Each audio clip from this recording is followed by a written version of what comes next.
Pertarungan gaib di alas mati.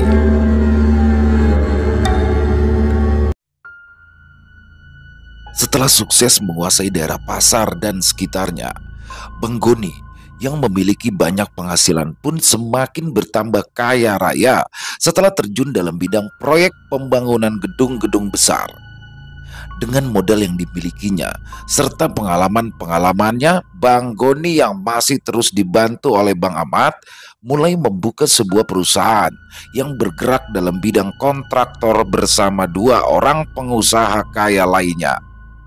Pada tahun pertamanya berkecimpung dalam bidang kontraktor, Bang Goni yang sudah diketahui oleh rekan-rekan bisnisnya bahwa dia memahami ilmu-ilmu tentang hal gaib pun sudah mendapat keuntungan besar dari dua gedung besar yang berada di bawah naungannya. Hingga akhirnya di sebuah tempat yang terkenal angker dan menjadi sebuah kerajaan gaib itulah lagi-lagi Bang Goni harus berusaha keras untuk dapat menaklukkan raja dari pemimpin gaib yang sudah tinggal di tempat yang akan didirikan sebuah gedung baru itu selama ratusan tahun. Proyek pembangunan yang seharusnya sudah dapat dilaksanakan pun harus tertunda lantaran Bang Goni belum mendapatkan izin dari penguasa gaib yang berada di sana. Hal itu pun membuat dua rekan bisnis Bang Goni merasa kesal dengan Bang Goni saat itu. Ini bukan tempat sembarangan tempat, Pak Tony. Ini kerajaan gaib yang memiliki kekuatan besar. Ya, jadi kita harus sabar dan terus bermediasi dengan sosok-sosok makhluk gaib di sini, ujar Bang Goni menjelaskan. Alah, palingan mereka minta tumbal manusia saja, Bang Goni. Sudah, segera carikan orang yang hidupnya gelandangan di jalan, lalu serahkan kepada makhluk di sini. Beres, balas Pak Tony yang sontak membuat Bang Goni terkejut. Udah beres Pak Tony, tenang aja. Pokoknya saya minta waktu 1 minggu ya, biar saya yang urus segala sesuatunya, balas Bang Goni sambil tersenyum kepada Pak Tony. Setelah rombongan Pak Tony dan Pak Anton pergi meninggalkan lokasi proyek pembangunan gedung bertingkat itu, Bang Goni pun meminta kepada Bang Ahmad untuk menyiapkan segala abu rampe yang akan dijadikan media ritual di tanah lapang yang nantinya akan menjadi sebuah tempat komersial itu. Dan setelah malam yang dimaksud itu tiba, Bang Goni pun mulai melakukan ritual seorang diri di bawah sebuah pohon rindang yang memiliki akar gantung lebat serta aura mistis kental yang membuat beberapa anak buah Bang Goni yang ikut mengantarnya pun merinding ketakutan. Menurut Bang Goni, dari beberapa tempat yang sudah pernah ia datangi untuk bermediasi dengan para makhluk gaib penghuni sebuah daerah, baru di tempat itulah Bang Goni mendapatkan serangan-serangan yang cukup berat. Tapi berkat kegigihannya, Bang Goni pun akhirnya dapat bermediasi dengan sosok-sosok makhluk gaib penghuni tempat tersebut dengan syarat 9 tumbal manusia dan juga tempat khusus untuk memindahkan kerajaan gaib tersebut. Gimana Gon? Lu berhasil kagak negosiasi sama makhluk-makhluk gaib itu? Tanya Bang Ahmad yang menunggu dari kejauhan. Beres, pokoknya beres kalau sama gua, semuanya aman, balas Bang Goni dengan jumawa. Emang syaratnya apaan Gon? Tanya Bang Ahmad lagi penasaran. 9 nyawa manusia Mat, lu mau daftar duluan? Balas Bang Goni sambil tertawa dengan senangnya. Wah, oke gile, gua nyari duit buat kehidupan, ngapa jadi gua ditukerin kehidupan gua sama uang? Balas Bang Ahmad yang membuat Bang Goni kembali tertawa. Ya udah, sekarang tugas lu nyari orang ya. Gue capek banget ini, mau istirahat dulu. Lu cari 3 orang dulu buat DP-nya. Selanjutnya nanti kalau proyeknya udah jalan, paham gak? Ujar Bang Goni menjelaskan kepada Bang Ahmad. Nyari gembel di mana lagi nih? Balas Bang Ahmad sambil berpikir keras. Yang penting jangan orang-orang kita. Lu cari kemana terserah lu, balas Bang Goni yang langsung meminta diantarkan pulang malam itu.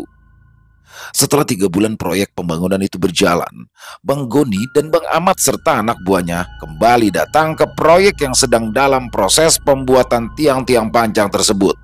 Kedatangan Bang Goni tidak lain dan tidak bukan adalah untuk memberikan 3 orang lagi tumbal yang akan ditanam di sebuah tempat di mana tiang-tiang dari gedung itu berada.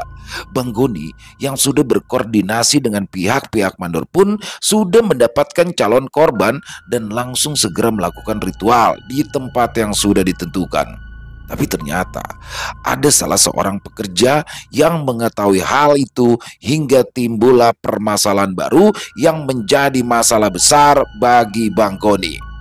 Malam itu, Dario mendengar suara ribut dari arah luar bedeng tempatnya dan beberapa orang pekerja proyek di sebuah pembangunan gedung beristirahat. Lampu pijar 10 watt yang biasa menerangi bedeng pun tiba-tiba saja mati. Karena merasa penasaran, Dario lalu terbangun dari tidurnya dan memandang keadaan sekitar yang nampak gelap. Suara beberapa orang pun masih didengar oleh Dario dari arah luar, dan hal itu pun semakin membuat Dario semakin merasa penasaran. Sambil mengendap-endap, Dario lalu berjalan ke arah satu-satunya pintu yang berada di bangunan bedeng yang luasnya sekitar 30 meter persegi itu.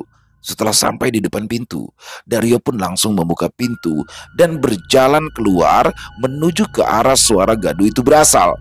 Pada awalnya, Dario berpikir jika malam itu sudah mulai kerja lembur di proyek tempatnya bekerja, tapi anehnya tidak ada seorang pun yang berada di dalam bedengnya ikut bekerja. Malahan, semua orang tampak tertidur pulas di tempatnya masing-masing.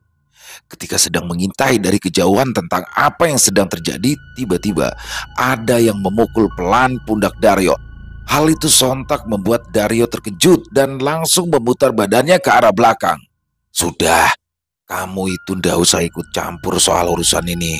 Sekarang, ayo kita masuk lagi ke dalam bedeng," balas seorang lelaki parubaya yang memang tinggal bersama Dario di dalam bedeng tersebut. Dengan penuh tanda tanya, Dario dan lelaki parubaya yang bernama Pak Samino itu pun langsung kembali ke arah bedengnya sambil mengendap-endap. "Ada apa toh, Pade? Sepertinya kok ada hal yang sangat rahasia sekali," tanya Dario kepada Pade Samino sambil setengah berbisik. "Tumbal pertama proyek ini baru saja dilaksanakan. Ayo kita cepat kembali ke dalam bedeng sebelum nantinya kita menjadi tumbal berikutnya," balas Pade Samino. Keesokan harinya, sambil bekerja seperti biasa, Dario pun terus mengamati orang-orang yang ada di sekitarnya. Dia mulai merasa ada yang aneh ketika seseorang bertubuh kecil berkulit putih yang biasa bekerja dengan kelompok orang dari daerah Jawa Barat tidak dilihatnya. Biasanya sekitar pukul 10 pagi, lelaki bertubuh kecil itu ada bersama 2 orang temannya di sekitaran lantai 2. Karena merasa ada yang aneh, Dario pun lalu menanyakan keberadaan pria bertubuh kecil itu kepada kedua temannya, tapi kedua orang itu agak gugup kala menjawab pertanyaan dari Dario hingga ada seseorang berkumis tebal mendatangi mereka. "Anak itu sudah pulang. Ayo mulai kerja lagi," ujar sosok lelaki bertubuh besar berkumis tebal yang dijuluki Mandor Sakti itu. Bagaimana tidak, seorang mandor bertubuh tinggi besar itu dapat dengan cepat berada di tempat para pekerja proyek yang sedang bersantai. Walaupun sebelumnya para pekerja yakin dengan keberadaan Mandor Sakti yang berada jauh dari tempat mereka, tapi dengan sangat cepat mandor itu bisa berada di tempat para pekerja yang sedang bersantai itu. Karena merasa takut, akhirnya Dario pun langsung bergegas pergi ke tempat seharusnya dia berada. Dan ketika jam mulai menunjukkan pukul 12 siang, Dario pun langsung mencari keberadaan Pak Desa Mino untuk menanyakan apa yang sebenarnya terjadi semalam. "Lain kali saja yo, aku ceritakan. Sepertinya tempat ini tidak aman," bisik Pak Desa Mino sambil terus mengedarkan pandangannya ke sekitar. "Ah, ya Pak De, matur nuwun," balas Dario singkat. Ia pun langsung pergi meninggalkan Pak Desa Mino. Beberapa hari berselang dari pertemuan Dario dengan Pak Desa Mino, Dario pun mulai merasakan ada sesuatu yang aneh. Dario merasa jika gerak-geriknya selalu diawasi oleh seseorang yang ada di dekatnya. Akan tetapi, setiap kali Dario mencari orang yang sekilas terlihat selalu mengikutinya itu, Dario pun tidak mendapati apa-apa selain dirinya sendiri di tempat itu. Hingga puncaknya, Dario pun mengalami kejadian janggal yang hampir saja merenggut nyawanya ketika ia berada di lantai 3. Saat itu, Dario yang berada di pinggiran dinding lantai 3 dan sedang mengerjakan pekerjaannya, tiba-tiba saja ia didatangi sosok makhluk bertubuh besar dan memiliki sayap di belakang tangannya.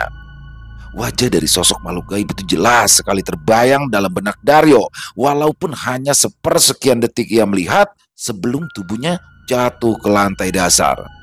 Pada saat kejadian itu, tubuh Dario terasa lunglai dan tidak memiliki tenaga sama sekali hingga akhirnya ia pun terpleset dan jatuh ke bawah. Tapi entah sebuah keberuntungan semata atau memang sudah digariskan oleh Sang Maha Kuasa sebelum tubuh Dario menyentuh tanah. Tiba-tiba saja seperti ada seseorang yang melompat dari arah bawah dan langsung menangkapnya hingga benturan keras yang seharusnya dapat membuatnya tewas itu tidak dirasakan oleh Dario. Tubuh Dario memang mengalami benturan yang membuat Dario kehilangan kesadarannya dan segera dibawa pulang kampung ke kampung halamannya. Orang-orang di proyek itu jelas mengira jika Dario telah tewas karena menurut saksi mata yang berada di lokasi kejadian, mereka melihat kepala Dario terlebih dahulu menyentuh tanah hingga menimbulkan suara yang terdengar seperti tulang yang patah. Di dalam ambulans yang membawa tubuhnya, Dario tidak sendirian karena ada Pak Desamino yang menemani Dario di bagian belakang ambulans. Sedangkan di bagian depan terdapat 2 orang sopir yang bergantian mengendarai kendaraan ambulans tersebut. Setelah 7 jam berada di dalam perjalanan, tiba-tiba saja Dario terbangun dan berintik sakitan. Hal itu tentu membuat supir ambulans tersebut merasa terkejut. Beruntungnya, Pak Desamino pun langsung menjelaskan apa yang sebenarnya terjadi kepada Dario kala itu. Menurut Pak Desamino, sesaat sebelum tubuh Dario terbentur ke tanah, sukmanya terlebih dahulu diambil oleh sosok makhluk gaib yang tidak dapat disebutkan olehnya karena itu adalah sosok makhluk gaib yang selama ini berada di dalam tubuhnya. Ya, namanya juga proyek besar, Mas. Ya wajar saja jika mereka mau mengambil tumbal dari orang-orang yang ikut bekerja di sana, ujar Pak Desamino menjelaskan.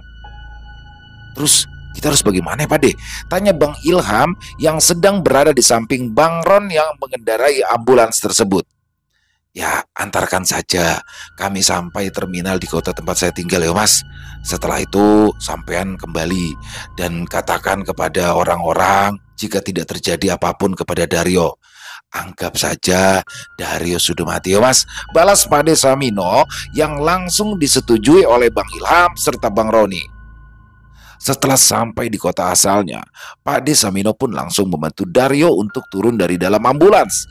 Pak Desamino sengaja tidak membawa langsung Dario pulang ke desanya karena Pak Desamino meyakini sesuatu yang buruk sedang mengincar Dario kala itu. Wajah Pak Desamino terlihat pucat tatkala ia membantu Dario untuk keluar dari dalam mobil ambulans. Hal itu terjadi karena ada beberapa makhluk gaib yang terus mengikuti mereka dari tempat proyek mereka bekerja hingga mereka sampai di sebuah terminal di kota asal Pak Desamino. Ayo Dar, simpan dulu saja keluh kesahmu itu.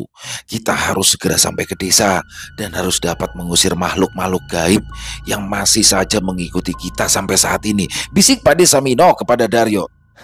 Iya Pak De, balas Dario singkat sambil menahan rasa sakit di sekujur tubuhnya. Setelah berpamitan dengan Bang Ilham dan Bang Roni, Pade Dario pun langsung dihampiri calo angkutan yang menawarkan kendaraan untuk mengantar mereka sampai di rumahnya. Jarak 35 km dari kota menuju ke desa tempat Pak Desamino berasal, membuat ongkos charteran mobil pun terasa mahal. Tapi demi mempercepat keduanya agar segera sampai di desa, semua itu pun tidak menjadi sebuah masalah bagi Dario dan juga Pak Desamino. Sesampainya di desa, Pak Desamino pun tidak langsung membawa Dario pulang ke rumahnya, tapi Pak Desamino memilih untuk membawa Dario ke rumah seseorang yang diketahuinya memiliki ilmu-ilmu batin yang dapat membantunya terlepas dari permasalahan ini. Maafkan saya Mas Diro, Saya terpaksa membawa bocah ini ke rumahmu, ujar Pade Samino, yang tentu saja membuat Sri Kanti terlihat masam karena ia tahu akan apa yang sedang terjadi. Tidak apa-apa mas, biar saya hilangkan saja dulu seluruh energi negatifnya, serta 3 makhluk yang diminta untuk membawa Sukma anak ini, balas Sudiro yang membuat Pade Samino merasa lega. Tak butuh waktu lama bagi Sudiro untuk ia bisa mengusir makhluk-makhluk gaib yang sudah diperintahkan oleh suatu kerajaan gaib tempat mereka tinggal untuk mengambil Sukma Dario. Dan setelah itu, Sudiro pun membuatkan pagar gaib yang akan membantu Dario aman dari gangguan makhluk-makhluk gaib tersebut. Setelah semuanya selesai, Pade Samino pun langsung mengantarkan Dario untuk pulang ke desanya. Tapi lagi-lagi apa yang dilakukan oleh Sudiro saat itu ternyata menjadi jembatan dirinya untuk harus kembali terlibat dalam sebuah masalah besar yang mana pada akhirnya akan mempertemukan dirinya dengan sosok Bang Goni. Sri Kanti sebagai seorang istri yang sebenarnya telah melarang suaminya untuk membantu orang yang sedang mengalami permasalahan dengan hal-hal gaib pun mulai melakukan protes kepada Sudiro. Karena memang baru saja berjalan 3 tahun mereka kembali ke desanya dan mencoba untuk menjalani kehidupan layaknya orang-orang biasa pada umumnya. Apa yang aku miliki saat ini tentu akan menjadi sesuatu yang sia-sia jika tidak aku gunakan untuk membantu sesama, Kanti, ujar Sudiro menjelaskan kepada istrinya. Iya mas, aku juga tahu, tapi aku sudah lelah mas jika harus hidup dalam serangan-serangan dari sosok-sosok makhluk yang aku sendiri tidak dapat melihatnya, balas Sri Kanti yang membuat Sudiro terdiam. Kenapa sih sampean itu tidak mengajarkan aku sebuah ilmu yang dapat aku gunakan untuk mempertahankan diri serta untuk bisa menghalau serangan-serangan dari makhluk-makhluk gaib yang sudah menjadi musuhmu itu, mas, Ibu Sri Kanti yang membuat Sudiro terkejut. Aku itu tidak ingin terjadi sesuatu kepadamu, Kanti. Jadi aku tidak pernah berpikir akan mengajari ilmu-ilmu yang aku miliki ini, balas Sudiro sambil memandangi dalam wajah Sri Kanti. Nyai Semala pernah menceritakan sesuatu yang menarik, mas. Dulu beliau itu adalah seorang yang biasa, sama seperti aku. Tapi Abauta mengajari Nyai Semala beberapa ilmu yang mampu membuat Nyai Semala tenang ketika ditinggal sangat lama oleh Abauta, balas Sri Kanti yang kembali menceritakan tentang sosok Abauta dan juga Nyai Semala. Baik, baik. Nanti akan aku ajarkan ajian-ajian yang sekiranya mampu kamu kuasai dengan cepat ya Kanti, balas Sudiro sambil mengusap lembut rambut halus istrinya itu. Tanpa disadari oleh Sudiro bahwa rumah yang ditempatinya saat ini mulai didatangi oleh makhluk-makhluk gaib dari sebuah kerajaan gaib yang menginginkan Dario untuk menjadi tumbal mereka. Tapi makhluk-makhluk gaib tersebut seolah tidak berani mendekat ke arah rumah yang ditempati Sudiro karena memang rumah tersebut sudah dipasangi pagar gaib berkekuatan tinggi yang dapat langsung membakar sosok-sosok makhluk yang datang menyerangnya. Di sisi lain, Pade Samino yang beberapa waktu lalu membantu menyelamatkan Dario mulai jatuh sakit. Mendengar hal itu, Sudiro pun langsung mendatangi rumah Pade Samino dan langsung mengobatinya. Sampean itu bekerja di mana, mas? Kok bisa mendapatkan serangan dari makhluk-makhluk gaib yang jumlahnya cukup banyak seperti ini? Tanya Sudiro kepada Pade Samino. Aku dan Dario bekerja di sebuah proyek gedung bertingkat, Mas Diro. Dan aku berhasil menyelamatkan Dario dari makhluk-makhluk gaib yang ada di sana yang memang sedang mencari tumbal, balas Pade Samino menjelaskan dengan suaranya yang lirih. Setelah dapat mengobati Pade Samino dan mendengarkan cerita yang sebenarnya, Sudiro pun kembali ke rumahnya lalu meminta kepada Pade Samino untuk menjemput Dario karena dikhawatirkan makhluk-makhluk gaib tersebut masih mengincarnya. Keesokan harinya, Pade Samino yang sudah terlihat lebih baik pun datang ke rumah Sudiro bersama dengan Daryo. Keduanya kembali diberikan pagar gaib untuk bisa melindungi diri mereka masing-masing karena Sudiro yakin jika sosok-sosok yang sedang mengincar Daryo akan kembali lagi dan mencelakai Daryo. Sudiro pun langsung meminta kepada Kiwana Sela untuk menjaga Daryo serta Kiwana Taru untuk menjaga Pade Samino. Hal yang lagi-lagi tidak diduga oleh Sudiro pun kembali mendatanginya. Entah mendapatkan alamat dari mana. Tiba-tiba saja Bang Goni serta Bang Ahmad dan juga beberapa anak buahnya datang ke rumah Sudiro. Karena merasa tidak memiliki masalah dengan Bang Goni, Sudiro pun langsung menyambut baik kedatangan orang yang pernah membuatnya terjerumus dalam lingkaran dendam berkepanjangan itu. Pantesan saya cari di mana-mana, Mas Diro kagak ada. Ternyata Mas Diro di sini ya, ujar Bang Goni sambil mengulurkan tangannya untuk menjabat tangan Sudiro. Oh, iya Bang. Sudah 3 tahun saya kembali ke kampung halaman saya, Bang. Ayo, silakan masuk, silakan, balas Sudiro. Oh, enggak. Kami cukup di sini aja, Mas Diro. Dan saya akan langsung aja to the point, mengutarakan apa yang bikin saya datang ke rumah sampean, balas Bang Goni yang langsung meraih sesuatu dari balik bajunya. Saya udah capek berurusan dengan orang-orang yang mengganggu pekerjaan saya, Mas. Dan saat ini saya minta dengan tegas sama Mas Diro supaya kagak ikut campur lagi dalam segala urusan saya. Imbu Bang Goni yang langsung menodongkan senjata api ke arah bagian kepala Sudiro. Mendapati hal itu, Srikanti pun langsung pergi menyelamatkan diri bersama Widanu. Srikanti tidak mau membebani suaminya yang sedang berurusan dengan orang-orang jahat yang terus saja mengganggu kehidupannya. Saya juga udah tahu, Mas. Rumah sampean di sini kan udah dilindungi sama pagar gaib kuat yang bikin makhluk-makhluk kagak berani masuk ke dalam rumah sampean. Tapi saya udah banyak belajar, Mas, dari pengalaman bahwa sesakti-saktinya orang tetap aja bakalan mati kalau ditembak di kepalanya. Bukan begitu, Diro? Ujar Bang Goni yang sebenarnya membuat Sudiro merasakan kemarahan yang teramat sangat. Di saat-saat kritis itulah Sudiro harus bisa berpikir jernih dan menyusun rencana agar dapat selamat dari serangan Bang Goni serta ketujuh anak buahnya termasuk dengan Bang Ahmad yang semuanya sudah menodongkan senjata api ke arahnya. Loh, ada apa toh Bang? Kok Abang tiba-tiba datang lalu mengancam saya? Apa salah saya Bang? Tanya Sudiro yang masih berusaha tetap tenang. Kesalahan pertama lu udah ngancurin Jagat Kalingga. Itu adalah sebagai tempat kami meminta bantuan terkait hal-hal yang di luar kemampuan kita. Dan yang kedua, lu udah berani ikut campur urusan gua dengan menyelamatkan orang yang udah diminta sosok gaib yang ada di kawasan proyek yang sedang gua kerjain. Balas Bang Goni tanpa sedikit pun menurunkan senjata yang digenggamnya.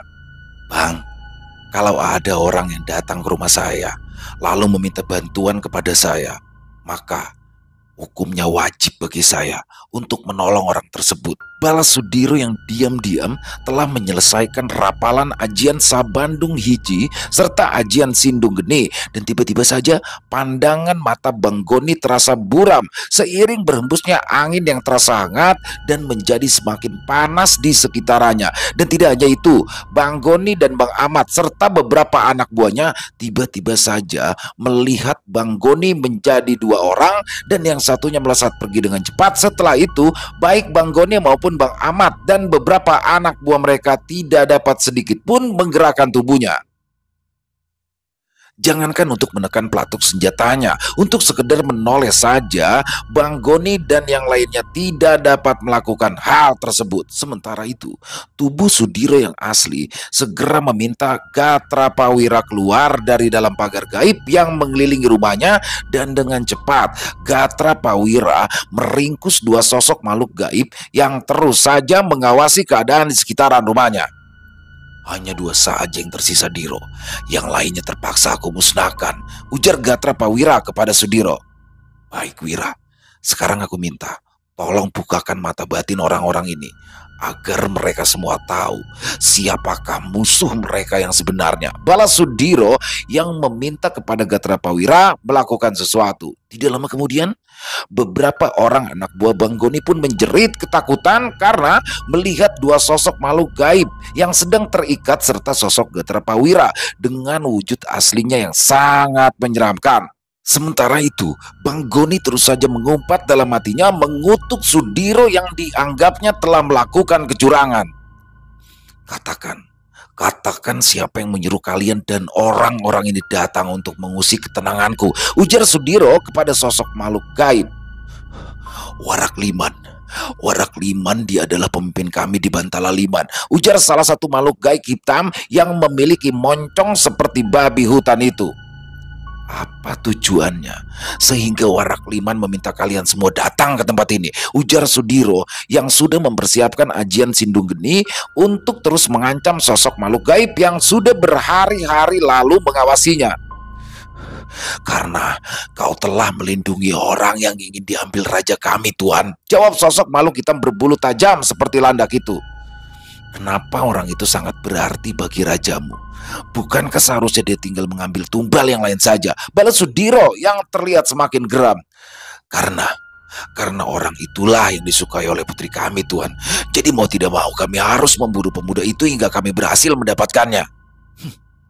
Kalau begitu, pulanglah ke kerajaanmu dan sampaikan kepada Warak Liman jika Sudiro tidak akan menyerahkan seseorang yang dikenalnya untuk menjadi tumbal dan menjadi bagian dari makhluk-makhluk keparat seperti kalian. Balas Sudiro yang langsung meminta kepada Gatrapawira untuk melemparkan sosok tersebut keluar dari dalam pagar gaib di sekitaran rumah Sudiro. Sementara itu, keringat dingin kini sudah membasahi tubuh Bang Goni yang hanya bisa dia mematung dengan tangan menggenggam senjata.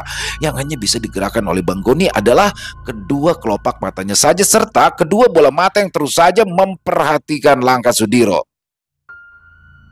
Tidak lama lagi, makhluk-makhluk gaib itu akan datang ke sini, Bang. Dan saya akan terlibat kembali dalam pertempuran gaib yang secara tidak sengaja kembali mendatangi saya. Tapi saya akan memberikan kalian pelajaran yang akan membuat kalian semua menyesali pekerjaan kotor yang telah kalian lakukan selama ini, ujar Sudiro dengan wajah murka kepada Bang Goni, Bang Ahmad, dan beberapa orang anak buahnya yang masih tersadar. Tidak lama kemudian, Bang Goni merasakan tiba-tiba saja pandangannya menjadi gelap. Begitu juga dengan Bang Ahmad dan semua anak buah Bang Goni. Kala itu, Sudiro lalu meminta kepada Gatrapawira untuk membawa Sukma, Bang Goni, Bang Ahmad, dan seluruh anak buahnya masuk ke dalam alam gaib yang mana sudah pernah dilakukan oleh Gatrapawira, Kiwanasela, dan Kiwanataru sebelumnya. Sudiro meminta kepada Gatrapawira untuk memberikan pelajaran kepada Bang Goni dan juga Bang Ahmad agar mereka mau sadar dan kembali ke jalan yang baik dan bekerja pada pekerjaan yang baik pula. Bang Goni merasa dirinya seolah seperti berada di sebuah hamparan tanah kering yang tandus tanpa adanya satu pohon pun di sekitarnya. Dan di ujung depan sana, Bang Goni melihat ada sebuah pohon besar yang jaraknya sangat jauh sekali. Karena tidak tahu arah mana yang harus ditujunya, akhirnya Bang Goni pun mulai berjalan ke arah sebuah pohon besar yang dilihatnya itu. Tapi sudah lama Bang Goni berjalan, pohon yang ada di depannya seperti ikut bergerak menjauh, hingga di saat Bang Goni hampir putus asa, datanglah sosok pria yang sama persis seperti dirinya dan mengulurkan tangannya sambil tersenyum. Bang Goni pun perlahan bangkit dan kembali melangkah di belakang sosok pria yang terlihat sangat bersih dan berpakaian rapi. Pria itu yang sangat mirip dengan dirinya tidak membawa Bang Goni ke arah pohon besar yang dilihatnya berada, tapi sosok pria tersebut berjalan ke arah lain yang membawa Bang Goni ke sebuah persimpangan jalan. Di persimpangan jalan tersebut ada seseorang dengan pakaian kumal yang berdiri dan memandangnya dengan tajam, dan setelah Bang Goni memastikan sosok pria yang berdiri mematung dengan pakaian serba lusuh itu, barulah Bang Goni menyadari jika sosok pria itu juga sangat mirip dengan dirinya. Pria dengan baju lusuh dan terlihat semrawut itu terus saja melambaikan tangannya ke arah Bang Goni, tapi saat itu Bang Goni lebih memilih sosok pria yang sangat mirip dengan dirinya dan terus mengikuti pria tersebut berjalan ke sebuah tempat. Hal sama pun terjadi kepada Bang Ahmad dan beberapa orang yang tadi ikut menyerbu rumah Sudiro. Mereka pun mengalami hal yang sangat menakutkan sesuai dengan kejahatan-kejahatan yang telah mereka lakukan sebelumnya. Di sisi lain, Sudiro yang sudah bersama Sri Kanti dan Widanu pun memberitahukan jika Bang Goni dan teman-temannya kini sedang berada di alam bawah sadar mereka, dan sebentar lagi akan datang sosok-sosok makhluk gaib yang menyerangnya dari kerajaan gaib Bantala Liman. Setelah selesai dengan urusan sampean, pokoknya aku minta diajarkan ilmu yang mana nantinya bisa membentengi diriku ya Mas, ujar Sri Kanti yang merasa kesal dengan apa yang mereka alami kembali. Danu juga ya Pak, Danu mau seperti Bapak yang punya kekuatan dan kesaktian, ujar Widanu yang masih berumur 7 tahun kala itu. Ya, tapi sebaiknya Danu itu sekolah dan belajar ilmu-ilmu pendidikan di sekolah dasar. Nanti setelah Danu dewasa, baru Bapak akan mengajari Danu ya, balas Sudiro sambil mengusap-ngusap kepala Widanu. Sementara, tetaplah berada di dalam kamar ini bersama Widanu Kanti. Aku akan meminta Gatra Pawira menjaga kalian, dan aku akan menghadapi makhluk-makhluk gaib yang akan segera datang itu. Ibu Sudiro kepada Sri Kanti. Waktu kedatangan musuh yang dinanti oleh Sudiro pun akhirnya tiba. Karena tidak ingin membuat kerusakan di sekitaran desanya, Sudiro pun segera melesat pergi meninggalkan tempat tinggalnya yang tetap dijaga oleh Gatra Pawira. Setelah sampai di alas mati, Sudiro pun langsung berhenti dan menghadapi para punggawa kerajaan Batala Liman yang memang sedang mengincarnya. Baru kali ini ada orang yang berani menantang Warak Liman. Ujar sosok makhluk gaib bertubuh besar dengan satu tanduk panjang di keningnya. Aku tidak bermaksud menantangmu, tapi aku hanya tidak ingin ada orang yang sudah aku kenal menjadi budak di kerajaanmu, balas Sudiro yang kini sudah siap bertarung dengan memegang tongkat Tirta Bagya di tangan kanannya. Carilah orang lain yang jauh dari tempatku berada, daripada kita harus beradu ilmu hanya demi orang yang menurutku biasa-biasa saja. Ibu Sudiro yang berharap jika sosok Raja Bantala Liman itu mau mengikuti sarannya. Soal mencari orang lain itu adalah soal gampang, tapi pemuda itu sudah menjadi orang yang dipilih oleh putriku. Mau tidak mau, aku harus mengambilnya, balas sosok Warak Liman menjelaskan dengan tubuh yang mulai diselimuti oleh energi besar itu. Dan sebaiknya segera kau serahkan saja pemuda itu daripada kau harus binasa di tanganku, wahai manusia goblok. Ibu Warak Liman yang langsung disambut serangan oleh Sudiro. Sama seperti biasanya, Sudiro yang tidak mau mengeluarkan energi besar telah memasang jebakan-jebakan yang akan ikut membantu serangannya. Tapi sepertinya sosok yang dihadapinya saat ini adalah sosok yang memang memiliki kekebalan tubuh cukup tinggi, hingga Sudiro pun sempat merasa kewalahan menghadapi sosok Warak Liman.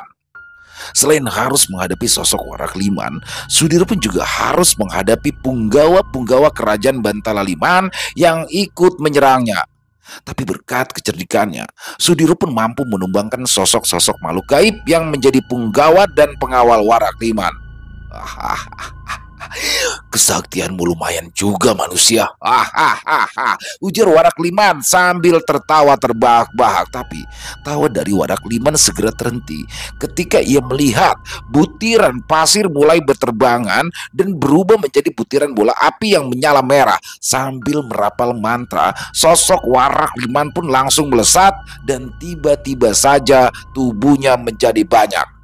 Sambil kembali tertawa terbahak-bahak, sosok jin dengan kekuatan besar itu pun mulai mengumpulkan energi untuk menyambut serangan dari Sudiro. Dan tidak lama berlalu, benturan energi besar pun terjadi yang mengakibatkan hembusan angin besar dan suara ledakan hebat. Walaupun berada jauh dari pemukiman warga, tapi suara ledakan yang terjadi akibat benturan dari dua kekuatan besar itu pun masih terdengar sampai ke tempat tinggal Sudiro. Mengetahui jika kekuatannya berhasil mengimbangi kekuatan milik Sudiro, Warak Liman pun langsung mengeluarkan ajian lainnya yang berasal dari 5 sosok Warak Liman. Tubuh dari kelima sosok makhluk gaib menyeramkan itu terus memancarkan cahaya berkekuatan tinggi dan bersiap untuk melesatkan serangannya ke arah Sudiro. Tapi lagi-lagi, Sudiro pun dapat mengalahkan sosok Warak Liman dengan sangat mudah. Tempat yang memang dipilih Sudiro untuk bertarung kala itu sudah ditanami jarum-jarum beracun yang siap dijadikannya sebagai senjata mematikan. Warak Liman yang tidak mengetahui jika ada senjata mematikan yang melesat dari dalam tanah pun langsung roboh, dan keempat sosok lainnya pun langsung menghilang. Manusia licik, senjata apa yang kau gunakan hingga dapat mengalahkanku dengan mudah, wahai manusia? Tanya sosok Warak Liman dengan tubuh yang kini tidak berdaya. Kau tidak perlu tahu, Warak Liman. Sekarang kembalilah ke tempat asalmu. Aku mengampunimu. Kau tidak perlu tahu, Warak Liman. Sekarang kembalilah ke tempat asalmu. Aku mengampunimu. Tapi jangan pernah kau ganggu lagi kehidupanku dan juga pemuda yang kau inginkan menjadi tumbal itu. Balas Sudiro yang enggan untuk menghabisi sosok Warak Liman. Apa kau tidak takut jika kelak aku menuntut balas, wahai manusia? Tanya Warak Liman yang menganggap Sudiro telah merendahkan kerajaannya. Datanglah dan selesaikanlah dendammu jika kau masih penasaran denganku, wahai Warak Liman. Balas Sudiro yang langsung melesat pergi dari alas mati tempat pertempurannya dengan Warak Liman. Sudiro memang sengaja tidak menghabisi sosok raja dari Batara Liman tersebut karena Sudiro tahu ada juga beberapa makhluk gaib yang sedang mengintai pertempuran antara dirinya dengan Warak Liman. Jadi Sudiro beranggapan jika dia membunuh Warak Liman, maka kerajaannya pun tidak akan membiarkan Sudiro hidup dengan tenang karena rantai dendam akan kembali tercipta. Saat itu pun Sudiro sebenarnya sedang bertaruh dengan dua pilihan yang sama-sama tidak menguntungkannya, tapi Sudiro memilih untuk tidak membunuh Warak Liman agar ia tahu jika Sudiro memiliki sisi baik dalam dirinya. Sesampainya di rumah, Sudiro pun langsung memeriksa kamar tempat Srikanti dan Widanu berada. Saat itu, Sudiro tersenyum ketika ia mendapati Srikanti sedang duduk bersila sambil bibirnya bergerak-gerak membacakan sebuah amalan. Merasa jika keluarganya dalam keadaan aman, Sudiro pun lalu meminta kepada Gatra Pawira untuk membawa sukmanya ke tempat Sukma Banggoni, Bang Ahmad dan beberapa anak buahnya berada. Di alam gaib yang menjadi tempat bertarungnya sisi baik hati seseorang itu, Sudiro melihat Banggoni sedang merasakan sebuah siksaan yang pedih. Dia seperti sedang dikejar-kejar oleh banyak sosok makhluk gaib yang berwajah manusia tapi memiliki tubuh hewan melata dan juga hewan-hewan liar lainnya. Sementara itu, Bang Ahmad yang sudah terlebih dahulu dapat berdamai dengan dirinya sendiri, kini sudah berada di sebuah gerbang bersama dengan beberapa orang anak buahnya. Itu jalan kemana, Wira? Tanya Sudiro kepada Gatra Pawira. Itu adalah jalan kembali ke tubuh mereka masing-masing, Diro. Balas Gatra Pawira yang tahu jika Bang Ahmad dan seluruh anak buahnya sudah menyadari semua kesalahannya. Lalu bagaimana dengan Banggoni, Wira? Tanya Sudiro yang merasa sangat penasaran dengan sosok orang yang sangat keras kepala itu. Selama dia tidak bisa berdamai dengan dirinya sendiri, maka jiwanya akan tetap terkurung di dalam tempat ini, Diro. Kecuali kau mau menyelamatkannya dan tidak merubah apapun dari dirinya. Balas Gatra Pawira menjelaskan. Kalau begitu, biarkan dia tersadar dengan sendirinya saja, Wira. Balas Sudiro yang langsung segera pergi dari alam gaib itu. Setelah tersadar, Bang Ahmad pun menangis sejadi-jadinya ketika ia sudah kembali ke alam dunia nyata. Bang Ahmad yang sudah menyadari semua kesalahannya itu pun segera memeluk Sudiro dan ia pun langsung meminta maaf atas semua kesalahan yang pernah dilakukannya. Sudiro pun menyebut baik permintaan maaf dari Bang Ahmad dan ke-6 orang anak buahnya. Setelah itu, Sudiro pun menjelaskan kepada Bang Ahmad tentang apa yang sedang terjadi kepada Banggoni. Dan sekarang, bawa saja tubuh Banggoni kepada keluarganya. Karena sebelum Banggoni menyadari kesalahannya, maka sukmanya itu tidak akan pernah kembali ke tubuhnya. Sepertinya Bang Ahmad sudah paham dengan apa yang saya maksud. Ujar Sudiro menjelaskan apa yang sebenarnya terjadi kepada Bang Goni. Iya bang, kalau gitu saya bakalan bawa tubuh Bang Goni pulang. Semoga aja Bang Goni cepat sadar dan dapat segera mungkin kembali ke dalam tubuhnya lagi ya. Balas Bang Ahmad yang langsung meminta beberapa orang anak buahnya untuk ikut menggotong tubuh lemah dari Bang Goni. Jadi menurut penjelasan Sudiro kepada Bang Ahmad yang juga mengalami hal sama seperti Bang Goni di alam gaib tadi, sukma Bang Goni masih dikuasai oleh ambisi yang terus membawanya ke dalam kesesatan. Ambisi itu berwujud sosok dirinya sendiri yang berpakaian rapi dan terlihat sangat gagah, sedangkan sosok yang juga berwujud dirinya dengan sosok sederhana itu adalah sosok sejatinya yang mampu membawa Bang Goni keluar dari alam gaib yang sudah mengurung sukmanya. Setelah beberapa bulan berlalu, Sudiro pun yang masih penasaran dengan kondisi Bang Goni akhirnya datang mengunjungi Bang Goni yang kediamannya berada di daerah Jakarta. Sosok orang yang sangat disegani itu kini terlihat bertubuh kurus dengan gangguan kejiwaan. Hal itu dikarenakan sukmanya yang masih terperangkap di alam gaib yang menjadi tempat Gatra Pawira menempa seluruh ilmu-ilmunya hingga akhirnya Gatra Pawira berhasil menaklukkan pemimpin dari alam gaib tersebut. Mengetahui kedatangan Sudiro, Bang Ahmad pun langsung meminta tolong kepada Sudiro untuk bisa membantu Bang Goni agar dapat terbebas dari alam gaib tersebut. Tapi di sini Sudiro menolaknya dan mengembalikan semuanya kepada Bang Goni.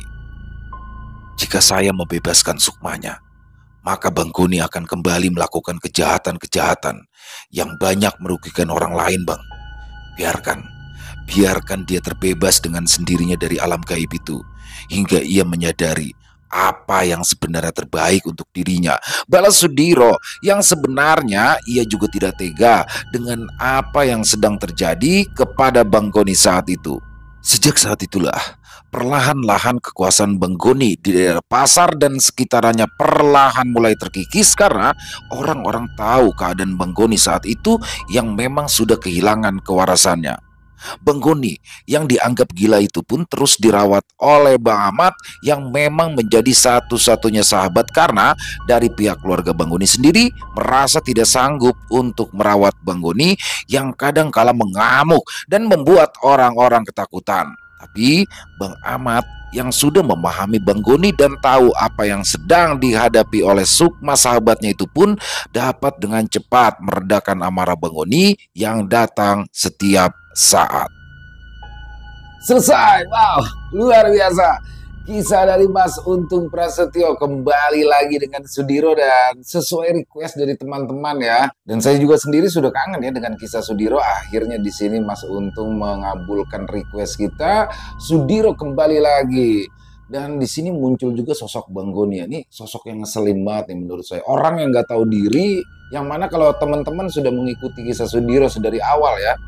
Di awal ini sebenarnya Bang Goni ini adalah dibimbing oleh Sudiro nih, dibimbing, diberikan perewangan, tapi ternyata setelah dia merasa hebat, setelah dia merasa sakti punya segalanya, dia datang malah ingin membunuh, ingin menghabisi Sudiro. Wah, kurang ajar banget.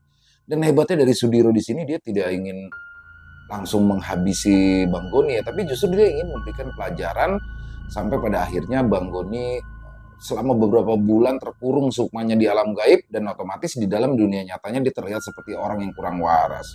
Luar biasa kisahnya Mas Untung. Dan juga di sini sosok saya tertarik untuk membahas sosok Warak Liman ya. Jadi maksudnya sosok pertarungan antara pertarungan gaib antara Sudiro dengan Warak Liman yang merupakan raja di kerajaan gaib, yang mana Sudiro di sini memutuskan untuk tidak menghabisi Warak Liman karena ada berbagai perhitungan ya. Salah satunya adalah seperti yang sudah dituangkan dalam kisah tadi, ketika dia akan menghabisinya maka akan terjadi apa ya, lebih besar lagi, bisa peperangan yang lebih besar lagi karena mungkin saja kerajaan itu nggak akan terima tuh di situ. Dan tapi salah satu sih yang saya yakin Sudiro juga melakukan itu karena jika dibiarkan hidup maka Warak Liman juga pasti akan menyebarkan bahwa ada seorang sosok manusia yang punya kekuatan yang luar biasa yang mana telah berhasil mengalahkan dia. Jadi Di situ Sudiro lebih sohor lagi.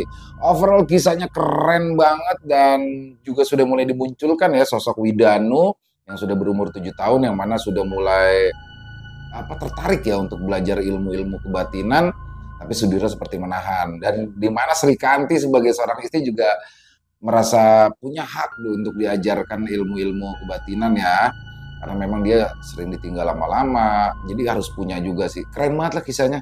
Dan ditunggu lagi Mas Untung, jangan lama-lama dong untuk kisah Sudiro. Pokoknya langsung ini kisah Sudiro lagi.